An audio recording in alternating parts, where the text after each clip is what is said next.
동이족의 후예가 세계 패권을 잡는다. 중국 역사 속에 숨겨진 한민족 예언. 일부 학자들은 야벳의 후손이 중국의 조상이 되었고 함의 후손, 특히 구스의 후손이 인도의 조상이 되었다고 주장합니다. 셈의 하나님 여호와를 찬송하라. 가나안이 그의 종이 되리로다. 하나님이 야벳을 크게 하사 셈의 장막에 거하게 하시고 가나안은 그의 종이 되리로다. 이 구절을 근거로 일부 학자들은 야벳의 후손이 중국으로 이주했으며 함의 후손, 특히 구스의 후손은 인도로 이주하여 인도인의 조상이 되었다고 믿습니다. 고대 중국의 지도자들의 미라가 발견되었는데 KBS 특집에서도 다루어졌습니다. 중국인의 조상의 골격이 동양인이 아닌 백인, 즉 코카시안의 두개골을 가지고 있었다는 주장은 사실입니다. 1933년 중국의 야오닝성에서 발견된 키가 180cm에 달하는 남성의 두개골과 뼈의 구조가 현대 백인과 유사합니다. 또한 시안 화석인의 머리카락이 금발이었다는 연구 결과도 있습니다. 중국의 여러 지역에서 백인형 두개골을 가진 고대 인류 화석이 발견된 것은 중국인의 조상이 백인이었다는 주장을 뒷받침하는 중요한 증거입니다. 이러한 주장은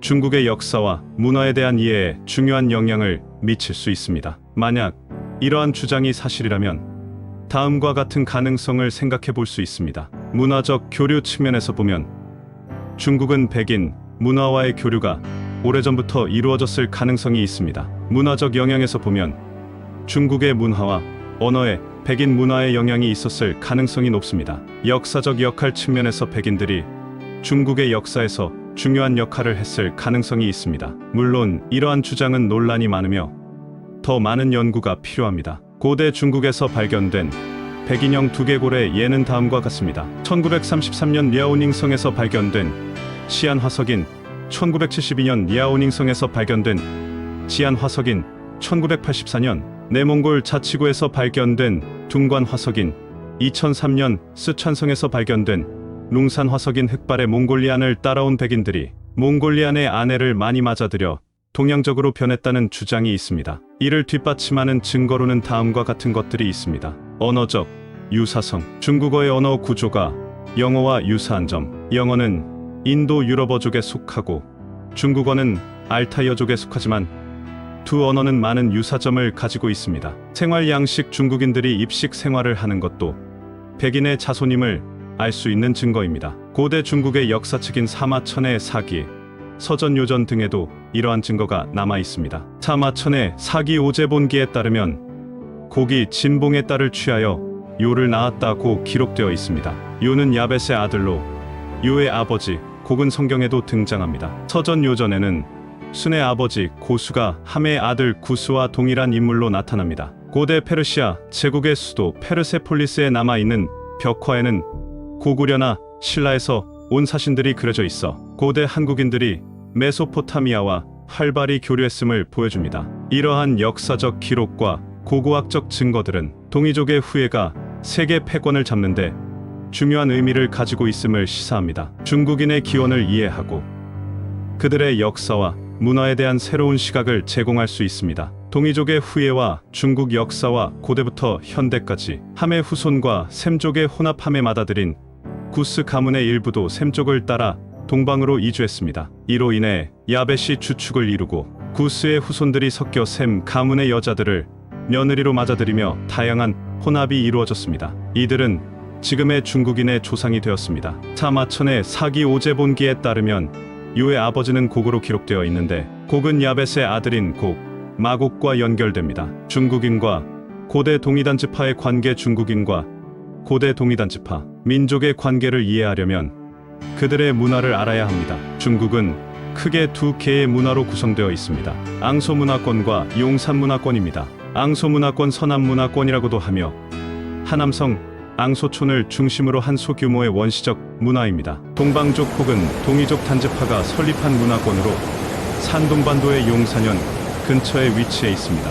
이 문화권은 중국 문화의 주류를 차지하며 찬란한 문화적 발전을 이루었습니다. 고조선과 동이족의 영향. 중국의 역사는 고조선 시대의 동이족, 특히 단지파 민족의 영향을 크게 받았습니다. 이들은 하나님의 뜻을 받들고 동북쪽으로 이동하면서 중국의 기틀을 세웠습니다. 사마천의 사기, 서전, 요전 등의 역사책에서도 이를 확인할 수 있습니다. 사기 오제본기에는 유의 아버지 곡이 야벳의 아들인 곡 마곡과 연결된다고 기록되어 있습니다. 서전, 요전에서는 유임금의 후계자 순임금의 아버지 고수가 함의 아들 구스와 연결된다고 기록되어 있습니다. 이러한 기록들은 고대 중국 역사가 성경의 족보와 연관되어 있음을 보여줍니다. 중세시대의 성서와 고대사 중세 성서에서는 노아의 세 아들이 세 대륙의 조상으로 여겨졌습니다. 셈은 아시아인의 조상, 함은 아프리카인의 조상, 야벳은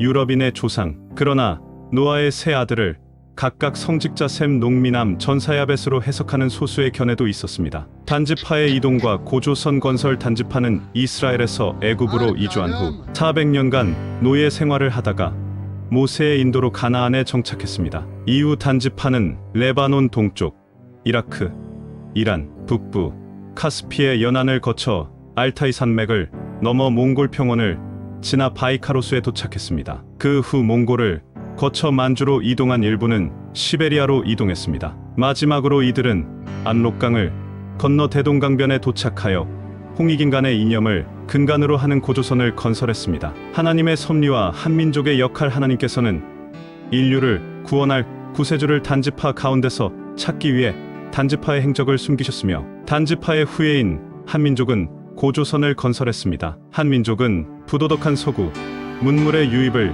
막기 위해 쇄국 정책을 썼으며 단일민족의 깨끗한 피를 유지하려 했습니다. 이는 하나님의 섭리 속에서 구세주를 배출하기 위한 하나님의 작전이었습니다. 마음의 율법과 자유율법. 하나님의 뜻을 따르기 위해서는 형제의 죄와 사정을 자신의 것처럼 여기며 마음의 투쟁을 통해 자유율법을 지켜야 합니다. 이는 구세주 안에서 행하며 자신의 뜻이 아닌 구세주의 뜻대로 살아야 가능합니다. 이렇게 할 때 비로소 하나님과 일체가 될 수 있습니다. 이 모든 과정을 통해 동이인 단민족의 후예인 한민족이 세계 패권을 잡을 수 있는 기반을 마련하게 된 것입니다. 하나님의 율법이 한민족의 전통 예절법이 자유율법. 성경과 율법의 실행. 성경에서는 하나님과 올바른 관계를 가지려면 율법을 듣기만 하는 사람이 아니라 율법을 실행하는 사람이 되어야 한다고 말합니다. 하나님 앞에서는 율법을 듣는 자가 의인이 아니요 오직 율법을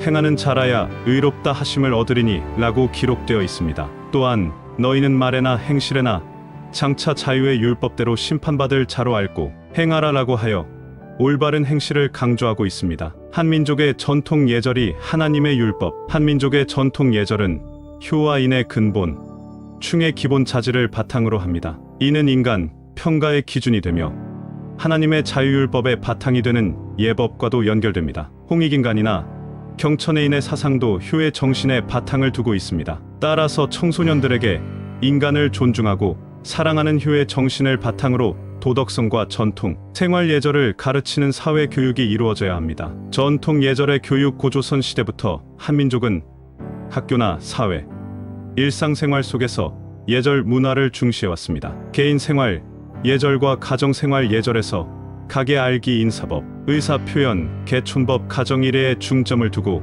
교육을 구성해야 합니다. 예로부터 한민족은 동방예의지국이라 불렸습니다. 이는 약 2300년 전 공자의 7대 후손인 공빈이 쓴 동의열전에서도 확인할 수 있습니다. 공빈은 스스로 자랑하거나 교만하지 않고 형제의 사정을 내 사정으로 여기며 형제의 잘못을 내 잘못으로 여기며 풍속이 순하며 길을 가는 이들이 서로 길을 양보한다고 기록했습니다. 동방예의지국의 이상 공빈은 동의열전에서 동방의 예의와 문물을 갖춘 군자의 땅 동의의 나라에 살고 싶다는 공자의 바람을 기록하고 있습니다. 고조선 시대부터 지내던 제천의식은 우리 민족이 하늘의 직계자손인 천손 민족이라는 의식과 단군 선민의 역사를 유지하기 위한 하나님의 지혜였습니다. 결론. 한민족의 전통 예절과 성경의 율법은 인간 존중과 도덕성 함양이라는 공통된 가치를 지니고 있습니다. 한민족의 예절 문화와 효의 정신은 하나님의 자유율법과 일치하며 이는 우리 사회에서 청소년들에게 도덕성과 전통 예절을 교육하는 중요한 기반이 됩니다. 따라서 이러한 전통을 계승하고 발전시키는 노력이 필요합니다. 감사합니다.